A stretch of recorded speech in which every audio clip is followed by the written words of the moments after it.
decided to set up this alternative channel. Although I have a problem with the main channel because there is not enough subscribers and I don't care, I don't know it. I'm not gonna monetize it because I can't care. I have so many other projects. I'm not a blogger after all. But hopefully I'll be able, as I said, to build close audience of my followers. And I decided to separate politics, where we're discussing the war between Russia and NATO, which is called the war between Russia and Ukraine, and I disagree. And this channel, which will be dedicated to my experience here in the Philippines, and hopefully it will help. I mean, it will help our folks. And I decided to stay in the English version of the channel because I believe that no matter who comes here, even most of my compatriots, they supposedly speak a little bit at least English, because otherwise there is no point for them to come to an English-speaking country. Although, ironically, Philippines, they boast the English-speaking country, but I suspect, this is my suspicion, and I'll be glad if you prove otherwise, that most Filipinos, they write in English. And when they don't understand something, they are easy to copy-paste your sentence into a Google Translator, read that stuff into the, 12 dialects, I think. That's how many dialects exist in Philippines, including Tagalog, Baray, including Cebuani and stuff. I don't want to go there, you know it better than me. So basically what they do, they just copy that stuff from Google, from the messenger, then translate it into the language they understand, what you want from them, then they translate their sentence, let's say in Tagalog, back to Google, and then they copy and paste it into the messenger, so you have an impression that you speak with a real English-speaking person. But in reality, at least this is my own experience, about, let's say 80% at least, they can communicate, and for girls or women, there is a very valid excuse. They usually say, sorry, but in reality I'm shy. I cannot speak as good as I write because I'm shy. But I think this is a delusion. Have you happened to see someone who can write perfectly, but he cannot communicate? I think the colonial mentality makes people mostly poorly educated, unfortunately. They don't know how to construct, how to build a sentence. That's the biggest problem. I don't even refer to the vocabulary because it's a separate matter. Vocabulary develops when you use the same type of community audience, you read the same type of book, you're professional in some particular area, but this one is different. If in real life you would not be able to communicate apart from a simple deeds and tasks, like take this, put that, how much is this, will you go there, will you take this, and stuff. So don't expect too much, but hopefully it's going to change, because one of the frustrations which I experience here is that most people are not willing to study, to educate. And I know one person who I personally very sympathetic to. I hope that person will not take what I'm saying personally, hopefully, yeah. But this is how it is, because under Spanish and under the Americans, none of them were interested to develop Philippines, very smart and very interesting nation, very sympathetic nation, very deep-hearted one, to develop to the state of independent and self-thinking nation. Okay, to make this a long story short, I've been assaulted and robbed. I'm no longer possessing my main equipment for my blogs. That's why you see this unusual picture, because I am recording my blog on my laptop. The last viable instrument which is still in my possession, and I cannot use my phone, so I don't know how I'm gonna make those extra clips, extra videos. And I'm not even begging you to donate. I know that it doesn't work this way, and I don't seek sympathy.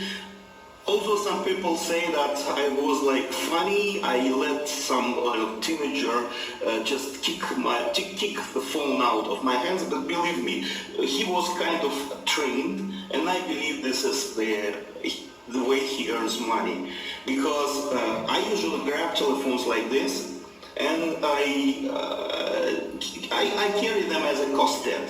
So, and I have quite, relaxed and very, I go to gym, so most of the people don't like to just play jokes with me. And I feel myself kind of relaxed in that situation, although walking by myself in some destination in the Metro Manila, I should have been more careful because I noticed that suspicious look, unfriendly looks. I will tell you a little bit later how I distinguish between friendliness and unfriendliness in the Philippines.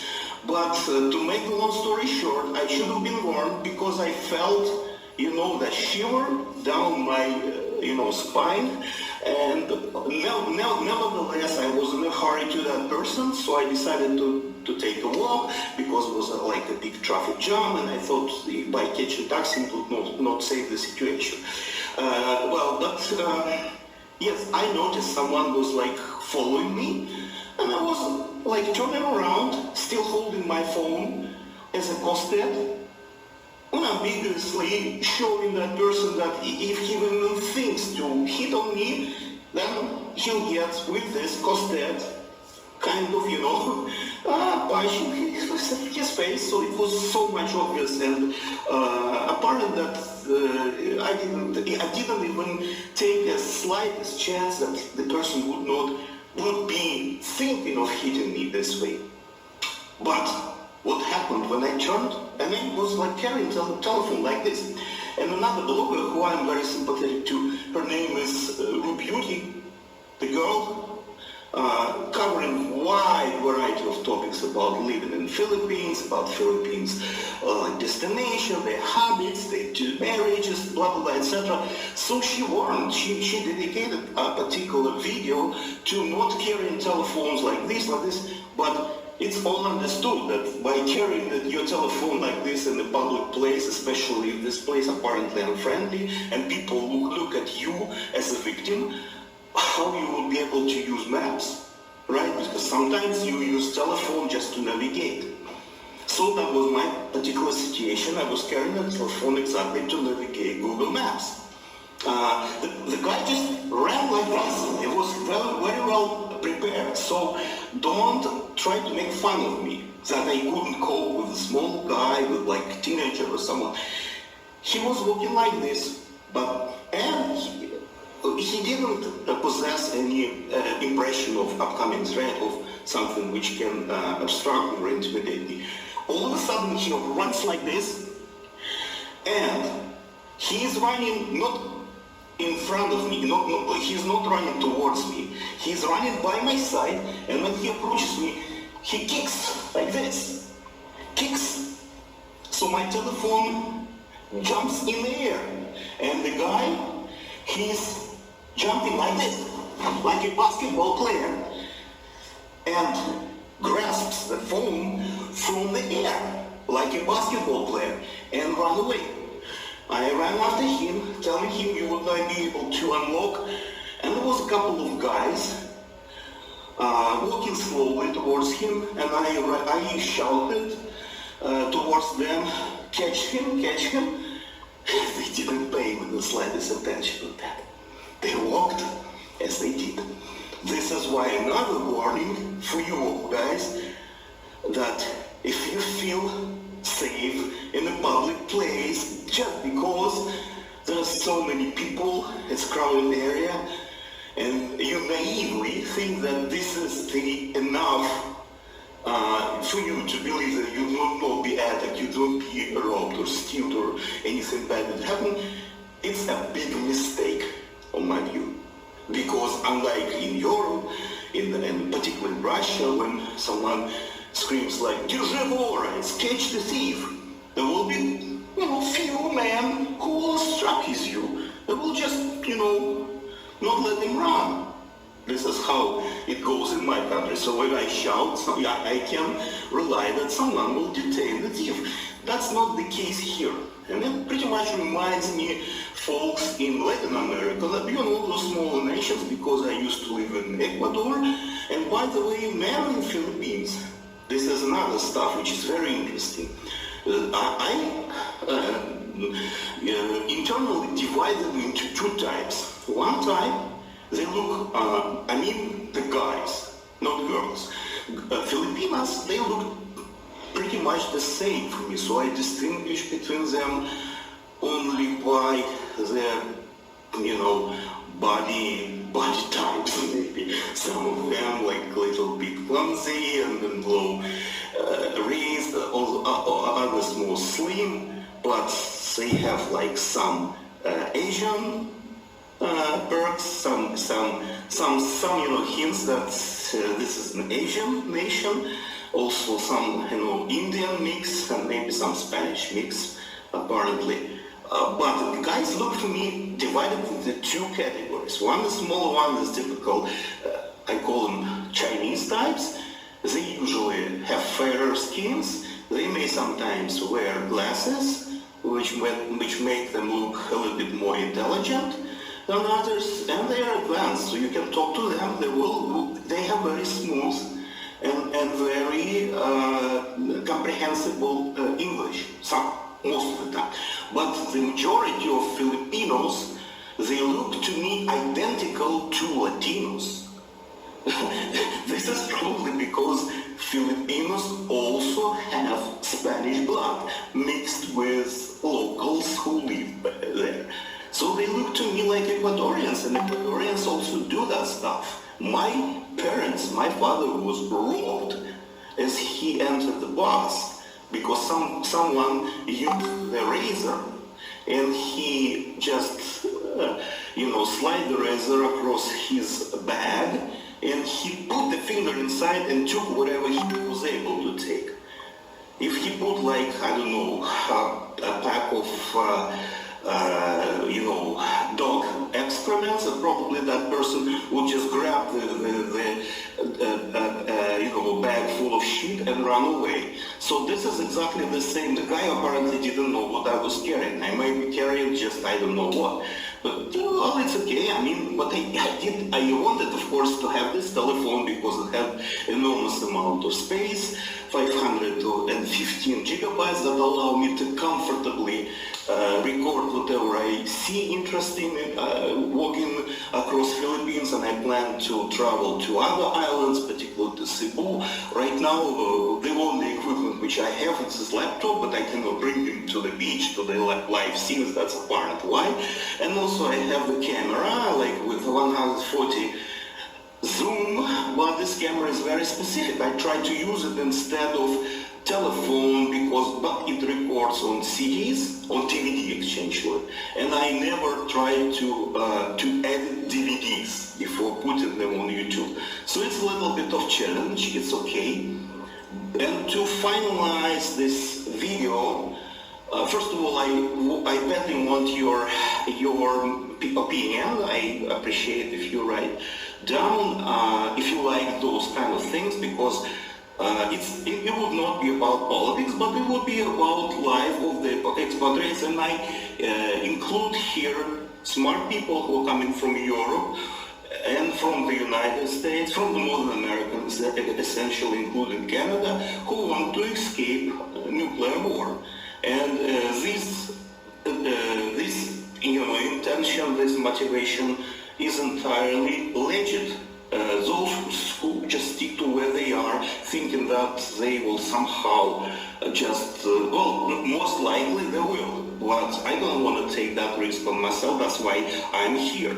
I'm not alone, right? So basically what I will be trying to promote in this channel is like ordinary results in the life in the Philippines.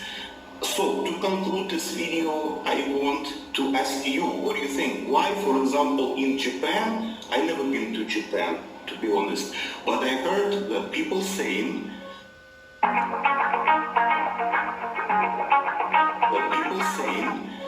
if you put a wallet on the street and you forgot it, or in the restaurant, you can safely return, and most probably you'll find that wallet in place. So you take it, it's your wallet, and you don't have to even explain anything.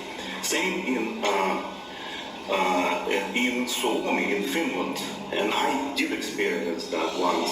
You can put your wallet somewhere in the restaurant and, oh, bingo, I forgot my wallet, and you don't even worry, you just catch the taxi, go back to the restaurant, and the barman recognizing you, saying, hi, this is your wallet, take it. But other nations like in many countries in Latin America, in upper Latin America essentially, in Caribbeans, that's why I don't want to go, for example, to stay in Dominican Republic or say in Jamaica. I don't imagine myself living and doing what I do in Jamaica. I was under impression that Philippines are different, but what I see, I don't try to blame Philippines, but I would see is kind of hostility. And this is not going from Filipinos, because most Filipinos are nice to us, to European-looking men, but this mostly emanates from the second type of Filipino guys who look pretty much like, for me, like Latinos. Why this is happening? This open question. Why people in Latin are so much inclined to this kind of street robberies, whereas in Finland or Japan, in Russia as well, I'm gonna try to put that piece in the video when me and my friend went out to a pub, and unfortunately we were going to a camping, and the trunk was full of our heavy, backpacks, and the sensor just didn't work, so we went out and the trunk opened by itself, and we spent in the pub good 2 or 3 hours. We came back, nobody even thought to approach the car. So it was there, and our luggage, everything, including tents, including all that little stuff, they were in their places, and I was sure they were left in the same position as we left them. So the open question, why some nations are inclined to that and others not so much. I don't tend to blame some of them because I respect people around the world, and this I think comes out of desperation, out of a lack of opportunity of personal advancement. Because a person normally, if he sees normal ways to develop himself, to become better every day, he usually don't tend to do some, counter-logical things that lead to high risk of instead of improving your personal life, just ruining. Imagine if I caught him, imagine, for example, if I obstructed him, or he didn't catch that telephone and it lies on the ground, and I probably report the police and I shoot him. I make a picture of him running and I bring this picture to police. There's a lot of risk handling for me, of course, but for the guy, probably if he thinks he cannot get a proper education, he cannot make a good job, so that might be an opportunity for him. And I'm pretty sure because he was doing very professionally, and every tenth of seconds of his actions was apparently many times rehearsed. Make no mistake, he makes a living out of stealing telephones. Another question, why does he steal telephones from foreigners like me? Because I noticed a lot of girls carrying telephones like that.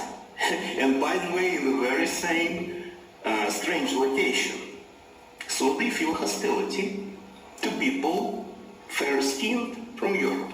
So the next question is to you, brothers Americans. That were you who inhabited this island last several decades, because it has been and remains very popular for American retirees to stay here, to live in the comfort of inexpensive Philippines. So my question, what do you do, guys, to evoke such hostility from part of man's population in the Philippines? Because make no mistake, if you go to some certain places and they watch you and you feel it, and they can watch you differently. For example, in the bus terminal, I was just walking. Well, I'm a good-looking guy, it's fine, okay, I mean, who cares? I don't care about that in Moscow or wherever I've been in the States. So it's like, so I feel myself very uncomfortable. And I see here on YouTube many bloggers, many Americans or European. Filipinos are mostly resided by the American retirees or American adventurers. They are kind of flattering to the self-esteem by saying how important they are, that everyone is just watching them. I personally don't feel this as some kind of fun or excitement, because if you look at the person who's eating something, and then the person looks at you and literally drops a spoon right in the plate and watching you like this, I don't think it's something you have to be proud of. So a lot of questions right now. Well, I have a problem. I'll try to solve this problem because I still want to make my videos. Someone complains they're too long, but for those who have patience, they will be rewarded in the end of the day.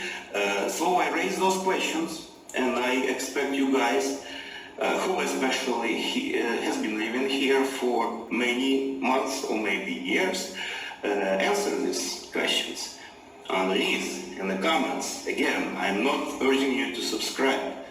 It's futile. And I'm not a beggar. If you want to spread this video, if you think it is funny, it's interesting, I'd be happy if you forward it.